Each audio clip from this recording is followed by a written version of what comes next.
बहुत ही दुख की बात है कि जो रबारी समाज के लोग हरियाणा में कांकरेज गायों को लेकर आते हैं और उनके जो बछड़े होते हैं उनको इस प्रकार सड़कों पर बेसहारा छोड़ देते हैं, या फिर कोई बूढ़ी गाय है या कम दूध की गाय है उसको भी अपने टोल से अलग निकाल देते हैं। और यहाँ पर फिर ये गाय, बूढ़ी गाय और बछड़े सड़कों पर बेचारे बेसहारा घूमते हैं, इनका कोई आश्रय इनको नहीं मिल पाता।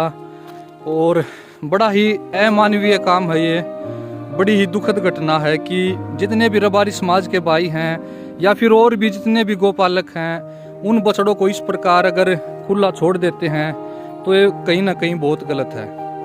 अगर हम गायों का दूध पीते हैं तो उन बछड़ों को सही जगह पर पहुंचाना भी हमारी जिम्मेवारी है। कम से कम अगर इनको अच्छी गौशालाओं में भी भेज दिया जाए या फिर इनको अपने टोले में ही रखा जाए, या फिर रबारी समाज के लोगों को अपनी एक अलग से गौशाला बनानी चाहिए सभी को मिलजुल कर, जहाँ पर इनके बछड़ों का अच्छे से जीवन यापन हो सके।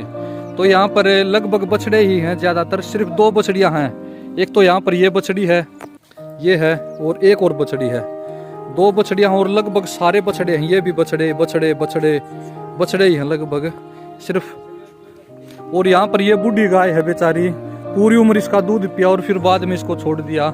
इसी प्रकार ये जो काले रंग में कांकरेज गाय है ये भी बूढ़ी गाय है।